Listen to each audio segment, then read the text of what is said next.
Evangelio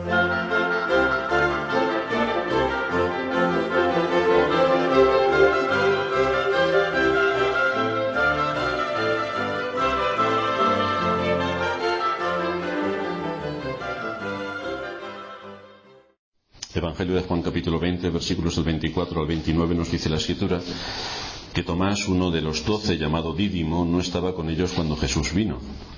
Le dijeron pues los otros discípulos: «Al Señor hemos visto». Él les dijo: «Si no viere en sus manos la señal de los clavos, y metiere mi dedo en el lugar de los clavos, y metiere mi mano en su costado, no creeré». 8 días después estaban otra vez sus discípulos dentro y con ellos Tomás. Llegó Jesús, estando las puertas cerradas, y se puso en medio y les dijo: «Paz a vosotros». Luego dijo a Tomás: «Pon aquí tu dedo, y mira mis manos, y acerca tu mano y métela en mi costado, y no seas incrédulo, sino creyente».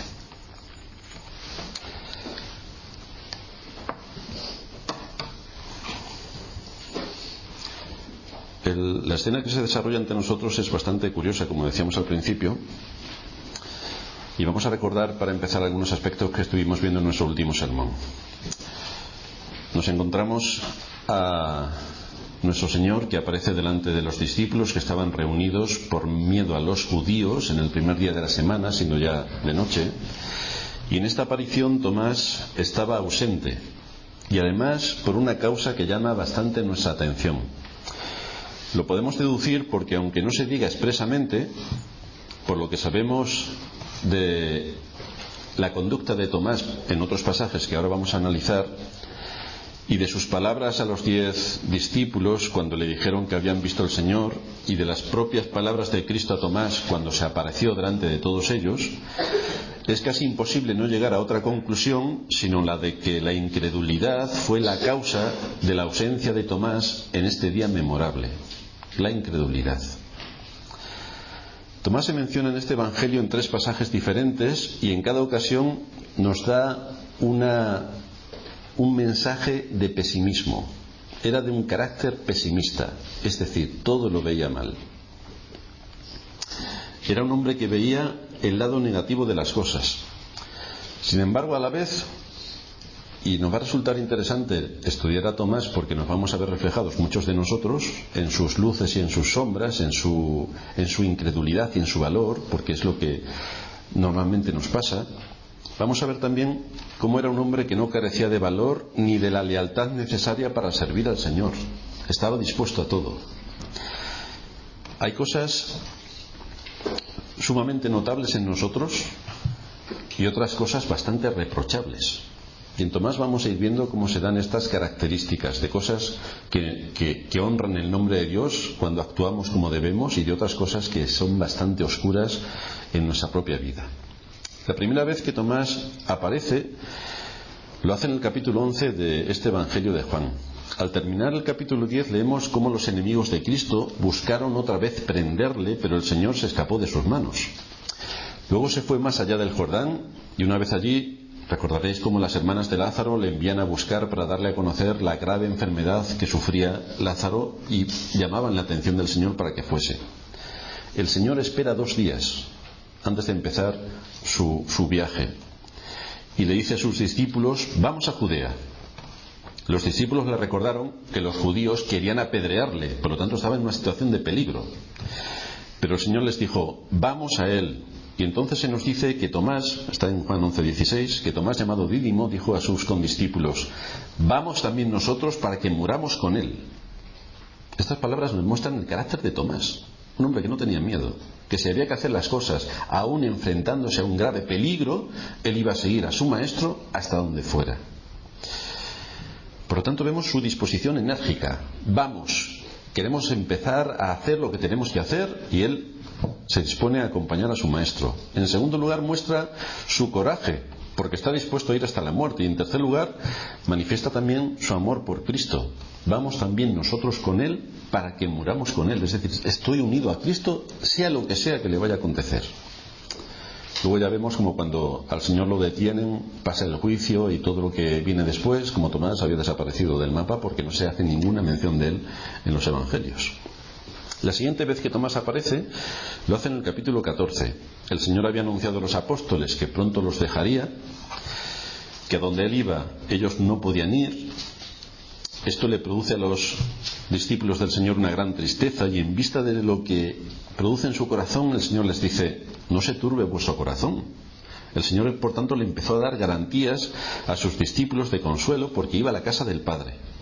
Iba a preparar un lugar para ellos, y que posteriormente vendría para recibirlos a sí mismo. Pero Tomás fue el primero en hablar de una manera bastante peculiar. Y él le dice al Señor: Señor, no sabemos a dónde vas, y por tanto, ¿cómo podemos saber el camino? ¿De qué nos estás hablando? ¿De qué nos estás hablando? Así que, haciendo caso omiso de las promesas del Señor, Tomás vio en las palabras de su maestro acerca de su marcha el fin de toda esperanza. Si el Señor se va, no sabemos ni a dónde va, ni cuál es el camino, que nos habla del Padre, qué es eso del Padre. Nosotros no sabemos nada de todo esto después de 3 años de enseñanza. Con lo cual vemos su carácter escéptico. No se termina de creer todo lo que escucha, ni siquiera de su maestro. La tercera y última vez que Tomás aparece lo encontramos aquí en el capítulo 20. Y lo primero que se dice de él es que no estaba con los otros discípulos cuando el Señor apareció en ese primer día de la semana, el día glorioso de su resurrección. Y en base a su conducta anterior, no nos sorprende que Tomás no estuviera, porque era escéptico por naturaleza, no se creía nada, no le encajaban las cosas, y por lo tanto era pesimista a la hora de ver grandes eventos que pudieran ocurrir. Por otra parte, la muerte del Señor también le había sumido en el desaliento, porque él esperaba al que iba a redimir a Israel y estaba muerto. Eso es lo que había en su mente, ver a su Señor crucificado. La figura de su maestro muerto lo detuvieron por completo. Recordar cómo clavaron sus manos y sus pies, porque posiblemente estuviese lejos viéndolo, o sencillamente recordarse cómo mataban o cómo ajusticiaban los romanos a los criminales, le hacía tener esa imagen grabada en su mente. Su corazón, por lo tanto, estaba centrado en el cuerpo sin vida del Señor, y no podía soportar reunirse con los discípulos ni hablar con quienes había compartido tantas esperanzas que ahora, según su criterio, estaban completamente destrozadas. Tomás quiere ocultar su tristeza en soledad y en silencio. No quiere reunirse con más gente. Quiere sufrir el dolor en silencio. Y así empieza nuestro texto. Pero Tomás, uno de los 12, llamado Dídimo, no estaba con ellos cuando Jesús vino. Pero, aquí se inicia el texto con una palabra inquietante. Los discípulos se reunieron en la tarde de este primer día de la semana de manera casi clandestina por medio de los judíos, como veíamos la semana pasada.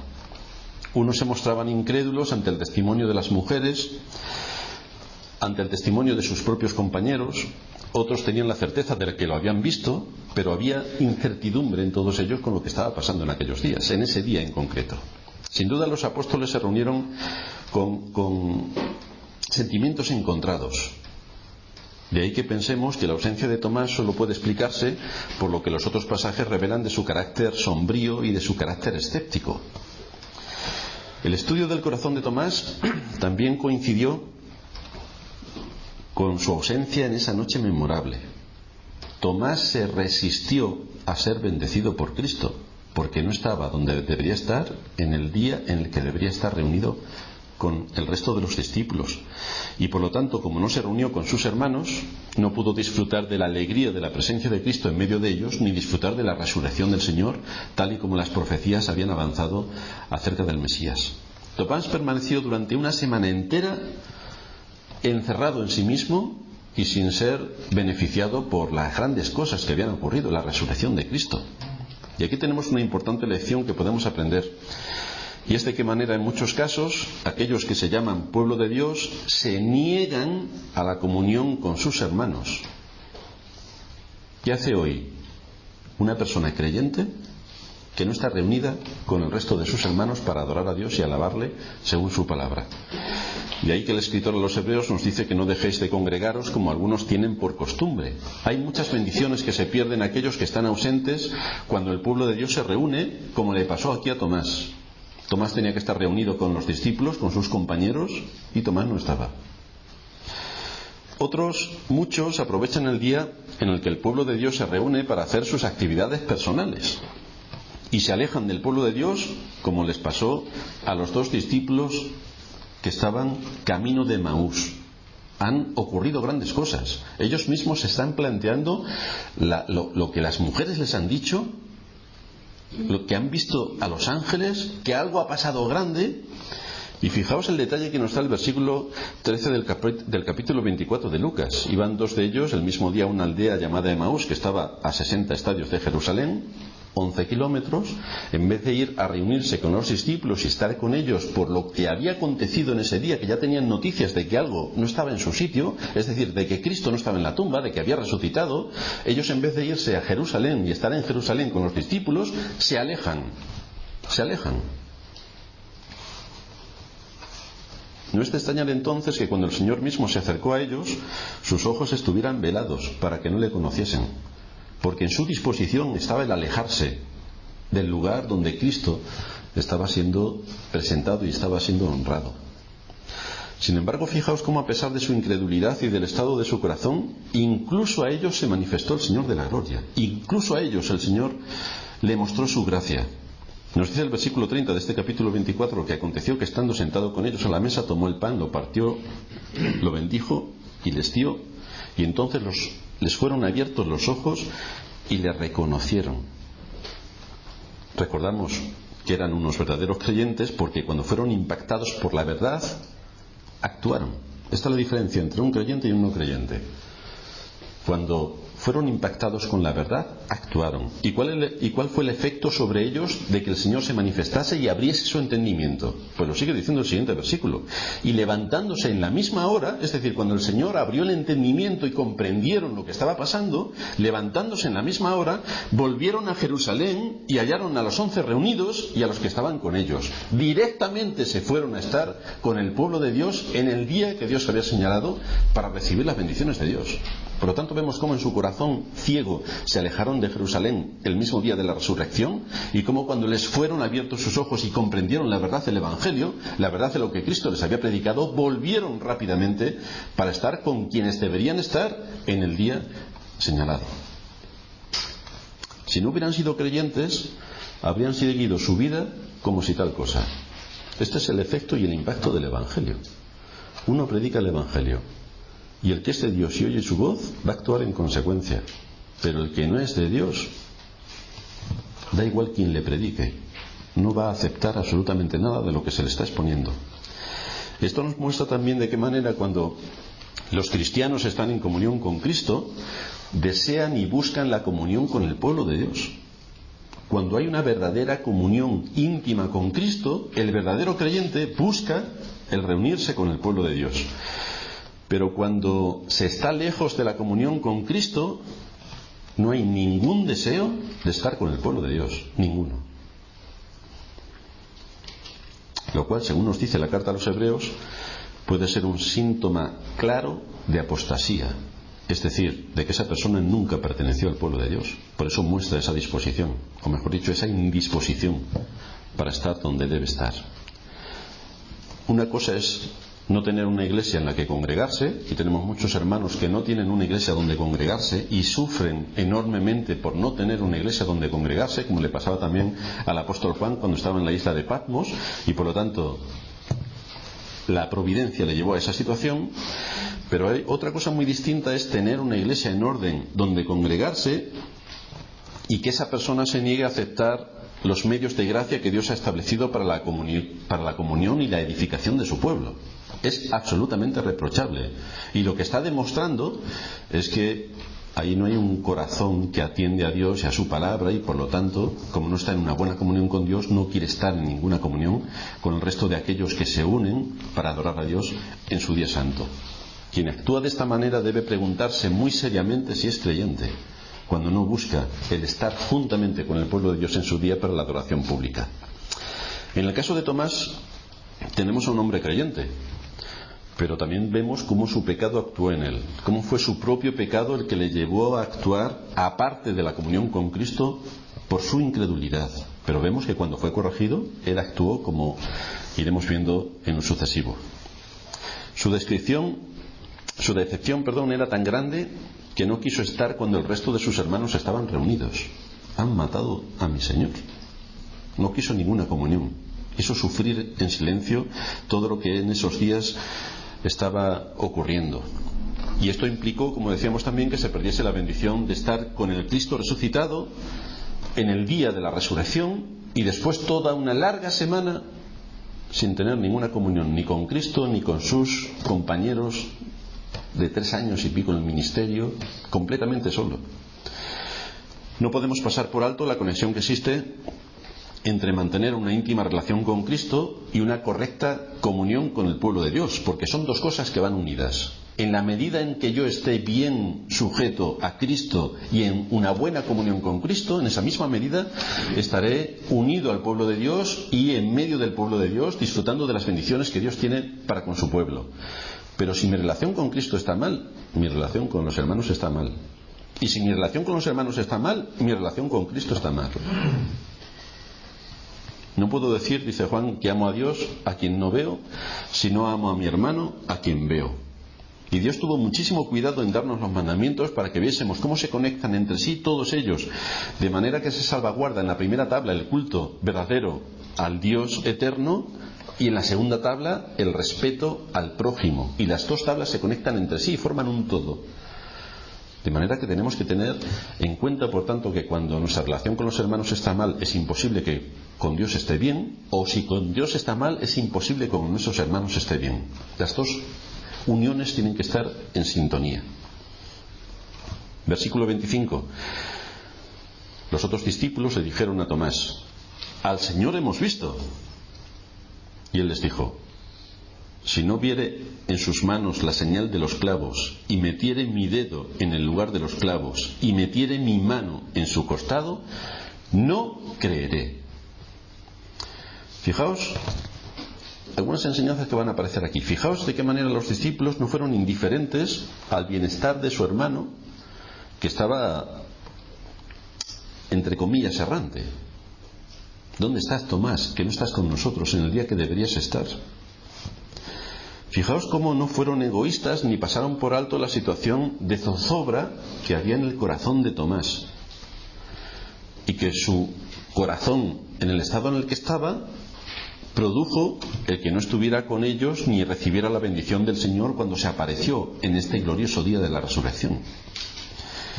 Aquí vemos que el amor por Cristo de sus discípulos era grande, y por tanto el amor por el pueblo de Dios también era grande. No dijeron: bueno, es que este Tomás siempre está con cosas negativas, dejadlo aparte, por favor, no le vamos a decir absolutamente nada de lo que ha ocurrido en este gran día. No, se preocuparon por ir a Tomás y hablar con Tomás, lo cual nos muestra la disposición que debemos tener para los que están pasando por situaciones en las que el corazón les está engañando, a la que todos nosotros podemos ser susceptibles. Son aquellos a los que se refiere el apóstol Pablo cuando habla de los que han sido sorprendidos en alguna falta, y se nos insta no a pegarles un tiro ni a cortarles la cabeza, sino a restaurarles. Tenemos que restaurarles. Debemos tener paciencia con los que están despistados. Y en medio del pueblo de Dios hay muchos despistados, que uno le dice las cosas una vez, 2 veces, 17 veces, 1528 veces y no se enteran. Bueno, pues tenemos que tener paciencia, a ver si alguna vez acaban enterándose. Tenemos que tener paciencia con los que van a paso lento. Hermanos, todos nos podemos correr. Si nos ponemos ahora mismo en la calle a hacer una carrera, seguramente los niños llegarán primero y los que tienen más edad pues llegarán los últimos. Pero todos no vamos al mismo paso. Cada uno lleva un paso distinto. Y tenemos que tener paciencia con los que van a paso lento. Tenemos que tener paciencia con los que no acaban de comprender las implicaciones del Evangelio. ¿Cómo se conecta una verdad a la vida? Tenemos que pedirle a Dios sabiduría para saber las enseñanzas que nos están siendo expuestas, ¿Cómo se aplican? ¿Y cómo se aplican bien? Tenemos que pedirle al Señor que nos dé paciencia. Tenemos también que tener paciencia con los que se acercan con sus prejuicios al Evangelio. Doctrina de la predestinación. Todos muertos. Tenemos que tener paciencia para que puedan entender, empezando por la A, la B y la C, como decíamos ayer, para que puedan entender de forma progresiva cómo Dios se revela también de esa misma forma progresiva y que puedan entender todas las implicaciones de las doctrinas. Tenemos que tener mucha paciencia. Pretendemos guiar a los pecadores a Cristo, así que hay que corregir con toda paciencia y doctrina. No paciencia y emociones, no, paciencia y doctrina. Es decir, tenemos que saber argumentar y tenemos que esperar que el mensaje, la enseñanza, vaya calando en los corazones de los oyentes. Esa es una de las labores más delicadas del pastor y también una de las labores delicadas que muchos miembros en la Iglesia deben asumir para ayudar a otros que llegan a la Iglesia, que son jóvenes en la fe, para que puedan seguir creciendo. No podemos pasar por alto todo lo que implica la palabra de Dios, todos los principios que se establecen en ellas, pero debemos actuar con misericordia y verdad, con paciencia y doctrina, continuamente, para que cada cosa esté en su sitio. Aquí nos vamos a encontrar en muchas ocasiones con la frialdad de quien recibe la exhortación o la enseñanza. Nos vamos a encontrar con la tosquedad de algunos que cuando les estamos enseñando nos dan una patada. Pero tenemos que ser pacientes para llevar a los pecadores y a los creyentes a la madurez. Le dijeron pues los otros discípulos: al Señor hemos visto. Y él les dijo: si no viera en sus manos la señal de los clavos, y metiere mi dedo en el lugar de los clavos, y metiere mi mano en su costado, no creeré. Los que conocen a Cristo dan testimonio de Cristo. Pero debemos recordar que hay que estar preparados para soportar la incredulidad de aquellos a quienes nos dirigimos. Nos ponemos a evangelizar. Supuestamente algunos incluso se llaman creyentes. Y vemos la incredulidad porque no se terminan de creer lo que Dios dice en su palabra. No. Les predicamos el Evangelio con rigor y no se creen lo que dice el Evangelio. Fijaos cómo aquí el grupo de los discípulos habló con Tomás. Respuesta de Tomás: no me lo creo. No me lo creo. No me creo nada de lo que estáis diciendo. Fijaos que Tomás no era alguien que apareció por allí de casualidad. Él había sido testigo de la resurrección de Lázaro. Fue testigo de muchos hechos portentosos que llevó a cabo nuestro Señor. Escuchó de la boca de nuestro Señor las grandes doctrinas. Escuchó también la promesa que él hizo de que resucitaría al tercer día. Sin embargo, Tomás no se cree que el Señor haya resucitado. Esta es una advertencia bastante severa contra la incredulidad, que es el peor pecado del hombre. Es un pecado del que nos advierte la Escritura en general y la Epístola a los Hebreos en particular. Y allí dice: mirad, hermanos, en el capítulo 3, versículo 12, mirad, hermanos, que no haya en ninguno de vosotros corazón malo de incredulidad para apartarse del Dios vivo. Y esto se lo está diciendo a creyentes. Mirad, hermanos, mirad que no haya en ninguno de vosotros corazón malo de incredulidad para apartarse del Dios vivo. Pero Tomás se negó a aceptar el testimonio de los discípulos que habían visto a Cristo con sus propios ojos. Él obstinadamente dice que no va a creer. Y además va más allá todavía. Para que él crea, va a imponer sus normas. Y es: no solamente tengo que verlo, sino tengo que meter mi dedo en sus llagas y meter mi mano en su costado. Solamente así creeré. Es decir, no solamente no os creo a vosotros, sino es que me voy a asegurar de que cuando tenga delante a quien vosotros decís que ha resucitado, realmente yo lo tengo que palpar para verificar que lo que estáis diciendo no es una mentira.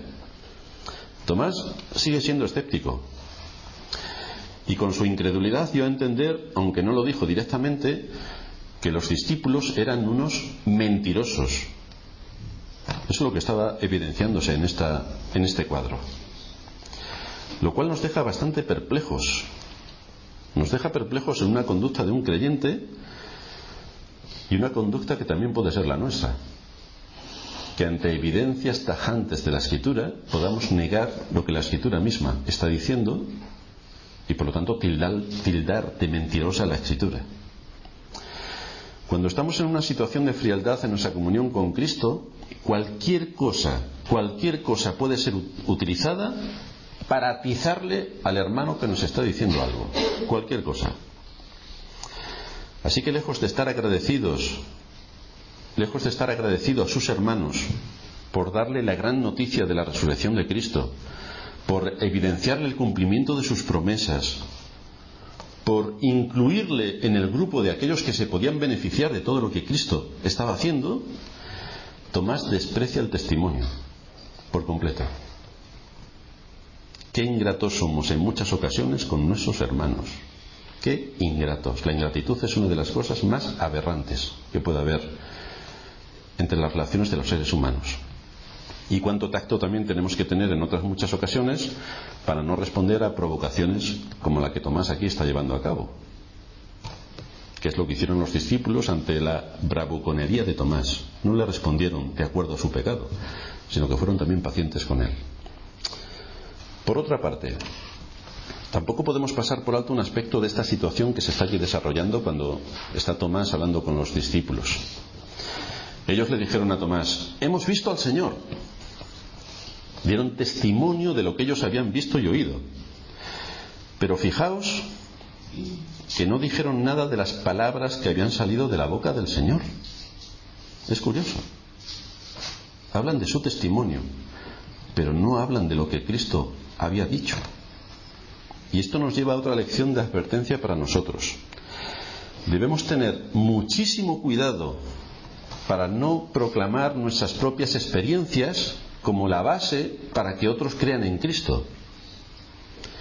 Porque lo único que convierte al alma es la palabra de Dios, no mis experiencias. Mis experiencias no convierten a nadie. Es la palabra de Dios la que convierte. En muchas iglesias veréis que las reuniones dominicales, en un día como hoy, se usan para hablar de las experiencias. Sube aquí un hermano y nos cuenta su experiencia, sube otro hermano y nos cuenta su experiencia, y sube el otro y nos cuenta su experiencia, y posiblemente empecemos a llorar de una manera tremenda. Pero las experiencias no convierten el alma. Por mucho que llores, eso no convierte.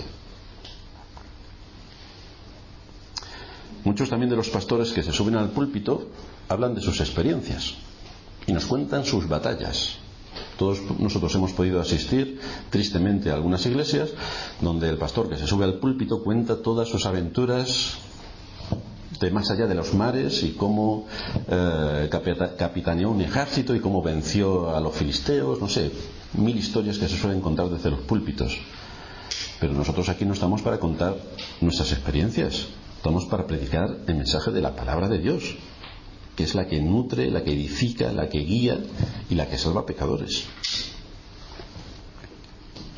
Realmente la religión humanista que nos invade dentro de las mal llamadas iglesias cristianas tienden a esto, a hablar de sus experiencias. Pero como decía, no estamos aquí para hablar de nuestras experiencias, sino de lo que Dios tiene que decirnos. Cómo debemos conducirnos durante todo el tiempo de nuestra peregrinación y cómo hemos de moldear nuestra mente de acuerdo a las Escrituras. ¿Cómo debemos moldearla? Recordad que el rico de la parábola quería que Lázaro fuese enviado para dar testimonio. Dice en Lucas 16:28, porque tengo 5 hermanos, envíalo para que les testifique, a fin de que no vengan ellos también a este lugar de tormento. ¿Y qué les dice Abraham? Abraham no les dice, bien, que vaya y le testifique, que dé su testimonio. ¿No? Abraham dice, a Moisés y a los profetas tienen, óiganlos, están las Escrituras. Si alguien se salva, lo hará por medio de las Escrituras, porque solamente la palabra de Dios convierte al alma. Y esta fue también la disposición que el Señor tomó cuando hablaba con los discípulos en el camino de Emaús. Fijaos que el Señor no les contó su experiencia, no les dijo, fijaos, mirad mis manos, me han clavado, mirad mi costado, me han clavado una lanza, mirad mis pies, me han clavado, fijaos en mi experiencia. No, ni siquiera el Señor dijo, fijaos en mi experiencia, ni siquiera se puso como el centro de la experiencia, no. El versículo 25 del capítulo 24 de Lucas, el Señor les está reprochando y les está llamando insensatos, necios, tardos de corazón para creer todo lo que los profetas han dicho. ¿No era necesario que el Cristo padeciera estas cosas y que entrara en su gloria? tardos en creer lo que los profetas han dicho, lo que la palabra de Dios ha sido predicada. Y comenzando desde Moisés y siguiendo por todos los profetas, les declaraba en todas las escrituras lo que de él decían. Las escrituras es la base para la predicación. Las escrituras, no mi experiencia, las escrituras. Cuando defendemos la fe podemos entrar en la batalla de las opiniones. Y entonces, como todo es subjetivo, cada uno defenderá sus opiniones. Lo que a mí me parece bien, al otro le parece mal y viceversa. Entramos allí en esa batalla. Pero la batalla la tiene que dar la palabra de Dios. Y debemos argumentar con precisión lo que Dios en su palabra nos expone. Es la palabra de Dios la que convierte el alma, no mi experiencia. Tomás no se cree la experiencia que los discípulos le narran. Niega la experiencia de los discípulos. Sigue hablando y poniendo condiciones para creer. Si no viera en sus manos la señal de los clavos, metiere mi dedo en el lugar de los clavos y metiere mi mano en su costado, no creeré. Este es curiosamente el único lugar en el Nuevo Testamento donde se mencionan los clavos que traspasaron las manos y los pies del Señor. Por eso sabemos que fueron clavos. Los romanos no siempre usaban clavos cuando crucificaban a los criminales. A veces ataban las manos y los pies a la cruz con fuertes cuerdas. El hecho de que los clavos fueron utilizados y la mención expresa que hace Tomás nos recuerdan el cumplimiento de la profecía que está en el Salmo número 22, versículo 16, cuando nos dice: horadaron mis manos y mis pies. Y aquí tenemos el testimonio de que fue efectivamente así. De que al comentar Tomás esta situación, el Señor mismo está ratificando que allí estaban las heridas en sus manos, en sus pies y en su costado, que le produjeron la muerte. Versículo 26, 8 días después, estaban otra vez sus discípulos dentro y con ellos Tomás. Por fin está Tomás. Llegó Jesús, estando las puertas cerradas, y se puso en medio y les dijo: paz a vosotros. Después de 8 días significa, de acuerdo a la manera judía de contar el tiempo, el primer día de la semana, es decir, una semana exactamente después. Si nosotros contásemos desde hoy, desde el año 2014, mañana es el primer día. Y así contamos la semana. Para los judíos no. Hoy es el primer día. Siempre cuentan hoy como primero, porque para ellos el número 0 todavía no tenía el significado que tiene para nosotros. Entonces, sea cual sea, si tenemos que contar el tiempo, hoy empezamos contando como primer día. Hoy es el primer día, mañana el segundo, pasado el tercero. Nosotros, que ya conocemos el 0 y su valor, hoy lo contamos como 0 días. El primer día sería mañana. Pero no así los judíos, de manera que aquí cuando se nos dice que a los 8 días ocurrió esto, es a los 8 días contando desde el día primero de la semana, el día de la resurrección, que estaban los discípulos reunidos. Ese día era el primero, y cuentan 8 días más y acaban con otra vez el primer día de la semana, es decir, el siguiente domingo. Así es como contaban los judíos. Por lo tanto, era el segundo día de reposo cristiano después de que el Señor hubo resucitado, cuando estaban reunidos los 11, y en esta ocasión Tomás también estaba presente. Estaban reunidos los discípulos y algunas otras personas, y entre las cuales, como uno de los 11 discípulos, estaba Tomás. Fijaos de qué manera el Espíritu Santo menciona el hecho de que una vez más las puertas estaban cerradas, porque desea subrayar el carácter sobrenatural de la resurrección de Cristo. Las puertas estaban cerradas, igual que la semana anterior, y Cristo entró al lugar donde ellos estaban reunidos. Estando las puertas cerradas, no se abrieron las puertas, siguieron cerradas. Tenemos una gran similitud entre este texto y el anterior, donde aparece el Señor cuando no estaba Tomás, y lo hace para beneficio de Tomás. Hay una cosa que ha cambiado. Ahora no se dice nada de que estaban reunidos por temor a los judíos, como había pasado la semana anterior. No se dice nada de esto, se omite este dato posiblemente porque estaban reunidos ya por otra causa, es decir, celebrando el día de la resurrección. Ya habían calmado su corazón, porque ya sabían con absoluta certeza que Cristo había resucitado, y por lo tanto no era el temor a los hombres lo que les había congregado en aquel lugar, sino la gloria de la resurrección. Estaban celebrando la gloria de la resurrección en ese primer día de la semana.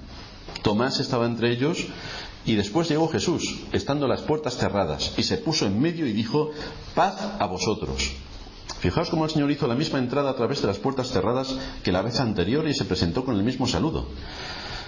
Y en esta escena también hay bastante información que debemos tener en cuenta. Lo primero es la paciencia del Señor. la paciencia. De la misma manera que anteriormente saludó a los 10 discípulos y el resto de gente que estaba allí reunida, ahora saluda a los 11 y al resto de gente que puede estar reunida. Tomás entre los 11 le saluda como si no hubiera tenido en cuenta sus palabras. Se muestra compasivo y tierno con Tomás. Tomás, el que le había demandado una serie de requisitos para creer en él. Yo quiero poner mis dedos en sus llagas, quiero meter mi mano en su costado. Y el Señor aparece delante de todos ellos de una manera bastante tierna, diciéndole: paz a vosotros. Y aquí vemos también cómo nuestro Señor tiene muchos hijos débiles en su familia, tiene muchos alumnos sordos, tiene muchos soldados cobardes, tiene muchas ovejas cojas.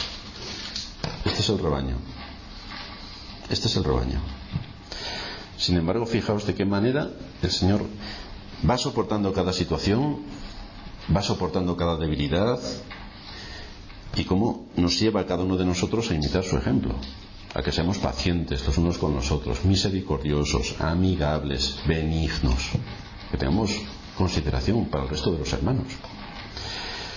Hay muchos en la familia cristiana que, como Tomás, son lentos para entender. Bueno, Tomás y el resto de los discípulos, que tampoco es que andaban muy allá. Y tenemos que tener paciencia, paciencia para que comprendan. No paciencia admitiendo las malas conductas, para eso no podemos tener paciencia, pero sí paciencia para que comprendan, para que vayan adquiriendo la destreza de conocer más acerca de la palabra de Dios y cómo aplicar más esa palabra. Debemos tener mucho cuidado para que nuestro corazón no nos engañe ante estas enseñanzas. Fijaos que ninguno de los que han sido llamados a la salvación deberían pensar que como ellos son así, es que como este es mi temperamento, que es lo que suelen decir los impíos, como este es mi temperamento, pues yo no puedo hacer nada para cambiar mi conducta, porque es que este es mi temperamento. El Señor es paciente, nos da de su palabra para que entendamos, porque es entonces cuando podemos actuar por principios. Pero es una perversión del corazón cuando alguien piensa que como el Señor es compasivo, uno puede seguir viviendo en desobediencia, sabiendo con absoluta claridad qué es lo que enseña la Escritura. Uno puede actuar por ignorancia, o puede actuar en un momento de arrebato cometiendo una tontería. Pero otra cosa es pensar en actuar de una manera desobediente delante de Dios en una pauta de conducta habitual, lo cual es una evidencia bastante contundente de que ahí falta otra cosa. Y es que falta el Espíritu de Dios. Con lo cual esta es una advertencia severa para que analicemos nuestros caminos. El Señor entra entonces y les dice: paz a vosotros. Esta es la tercera vez que nos encontramos con estas palabras en los labios del Señor.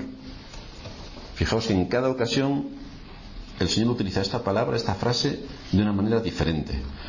La primera vez que lo utiliza en el capítulo 20, versículo 19, nos habla de las consecuencias de su obra expiatoria.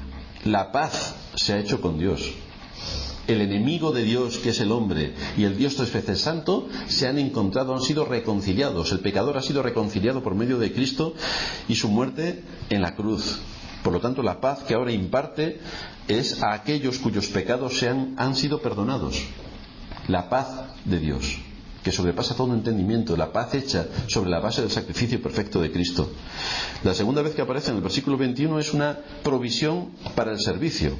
Es el uso de esa palabra en su ámbito de aplicación más grande. Eso es lo que suministra energía para nuestro andar cotidiano. Y es solo en la medida en la que la paz de Dios está gobernando nuestros corazones que somos capaces de soportar las aflicciones, de soportar las pruebas, de soportar el camino que tenemos que andar mientras que estemos en este mundo. Y la tercera vez que aparece aquí, paz es utilizada como un medio para la restauración. Tenemos ahí el corazón de Tomás. Paz a vosotros. E inmediatamente después le dice a Tomás: paz a vosotros. Tomás, pon aquí tu dedo y mira mis manos y acerca tu mano y métela en mi costado, y no seas incrédulo sino creyente. Así vemos cómo el Señor hizo por Tomás lo que él había hecho antes por los 10 discípulos que también estaban. Le señaló dónde descansa la verdadera paz. ¿Dónde descansa la verdadera paz del creyente? ¿Dónde descansa? Descansa en la muerte de Cristo. Tomás necesitaba ser convencido de las verdades que eran mostradas por las manos y el costado de Cristo. Y por lo tanto, consiguió justo lo que necesitaba para restaurar su alma. Encontró a Cristo resucitado y encontró las señales de su resurrección, o mejor dicho, las señales que por su muerte hicieron posible que Tomás, que debería ser enviado al infierno, pudiese obtener la salvación. Las señales que evidenciaron la salvación. Esto nos enseña algunas verdades. Y terminamos. Cuando hemos ido por mal camino, ¿qué es lo que viene a nuestra mente al ser restaurados? Cuando somos restaurados, ¿qué es lo primero que viene a nuestra mente?